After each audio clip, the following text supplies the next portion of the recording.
ಮನೆಯ ಇಂಟರ್ಲಾಕ್ ಮುರಿದು ಬೀರುವಿನಲ್ಲಿದ್ದ ಹಣ ಹಾಗೂ ಒಡವೆ ಕಳ್ಳತನ. ಚಳ್ಳಕೆರೆ ಜನವಸತಿ ಪ್ರದೇಶದ ವಿಠಲ್ ನಗರದ ಮನೆಯೊಂದರಲ್ಲಿ ಮುಂಭಾಗಿಲಿನ ಇಂಟರ್ಲಾಕ್ ಮುರಿದು ಒಳನುಗ್ಗಿದ ಕಳ್ಳರು ಮನೆಯಲ್ಲಿದ್ದ 20ಕ್ಕೂ ಹೆಚ್ಚು ಲಕ್ಷ ಮೌಲ್ಯ ಹಣ ಹಾಗೂ ಒಡವೆಗಳನ್ನು ಕದ್ದು ಪರಾರಿಯಾಗಿರುವಂತಹ ಘಟನೆ ನಡೆದಿದೆ. ಚಳ್ಳಕೆರೆ ನಗರದ ವಿಠಲ್ ನಗರದಲ್ಲಿ ಈ ಘಟನೆ ನಡೆದಿದ್ದು, ಡ್ರಿಪ್ ಇರಿಗೇಷನ್ ಮಾಲೀಕರಾದ ಮಲ್ಲಿಕಾರ್ಜುನ್ ಇವರ ಮನೆಯಲ್ಲಿ ಕಳ್ಳತನವಾಗಿರುವುದು ಬೆಳಕಿಗೆ ಬಂದಿದೆ. ವಿಷಯ ತಿಳಿಯುತ್ತಿದ್ದಂತೆ ಘಟನಾ ಸ್ಥಳಕ್ಕೆ ಚಳ್ಳಕೆರೆ ಡಿವೈಎಸ್ಪಿ ಸತ್ಯನಾರಾಯಣ ರಾವ್ ಭೇಟಿ ನೀಡಿ ಪರಿಶೀಲನೆ ನಡೆಸಿದ್ದಾರೆ. ಇನ್ನು ಘಟನಾ ಸ್ಥಳಕ್ಕೆ ಶ್ವಾನದಳ ಬೆರಳಚ್ಚು ತಜ್ಞರು ಪಿಎಸ್ಐಗಳಾದ ಶಿವರಾಜ್, ಧರಪ್ಪ, ಈರಶ್ ಭೇಟಿ ನೀಡಿದ್ದು ಸಿಸಿ ಕ್ಯಾಮೆರಾಗಳನ್ನು ಪರಿಶೀಲನೆ ನಡೆಸಿದ್ದಾರೆ. ತನಿಖೆಯ ನಂತರವೇ ಕಳೆದಿರುವಂತಹ ವಸ್ತುಗಳ ಬಗ್ಗೆ ಸಂಪೂರ್ಣ ಮಾಹಿತಿ ತಿಳಿದು ಬರಲಿದೆ.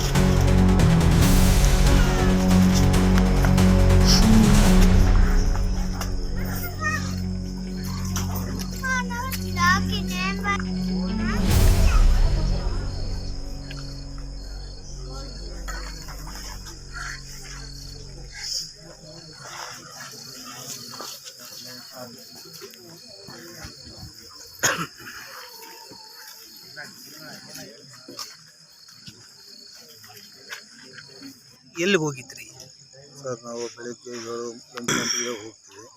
ಸಾಯಂಕಾಲ ಒಂದು 6 ಗಂಟೆ 6:30 ಮನೆಗೆ ಬರ್ತೀವಿ. ಇವತ್ತು ಆಗಿದ್ದ ಘಟನೆ ಹೇಗೆ, ಏನಾದರೂ ಮಾಹಿತಿ? ಅದೇ ಸರ್, ಹಿಂಗೆ ಅಮೌಂಟ್ ಇಟ್ಟಿದ್ದ. ಹಿಂಗೆ ನಮ್ಮ ಮನೆಯವ್ರು ಸ್ವಲ್ಪ ಬ್ಯಾಂಕ್ ಹತ್ರ ಹೋಗಿ ಬಂದಾಗ ಈ ಥರ ಘಟನೆ. ಎಷ್ಟು ಇಟ್ಟಿದ್ರಿ ಮನೆಗೆ ಏನಂತಾರ? ಅಂದಾಜು ಹೇಳಿದ್ವಲ್ಲ ಸರ್, ಒಂದು 23-24 ಲಕ್ಷ. ಸರ್, ನಾವು ಬಿಸ್ನೆಸ್ ಮಾಡೋಕ್ಕೆ ಸ್ವಲ್ಪ ಸಾಲಗಳಿದ್ದು ಸೈಟ್ಗಳು ಕಟ್ಟವು. ಎಷ್ಟು ಗಂಟೆಗೆ ಆಗಿರ್ಬೋದು ಅಂತ ಅನ್ಸಿಕೆ? ಸರ್, ಒಂದು 3 ಗಂಟೆಯಿಂದ ಒಂದು 5 ಗಂಟೆ ಒಳಗೆ ಆಗಿರ್ಬೋದು. ಒಡವೆ ಏನಾದರೂ ಹೋಗಿದ್ಯಾ? ಒಡವೆ ಏನಾದರೂ ಹೋಗಿದ್ಯಾ? ಹೋಗಿದೆ ಸರ್ ಸ್ವಲ್ಪ. ನಿಮ್ಮ ಹೆಸರು? ಮಲ್ಲಿಕಾರ್ಜುನ್.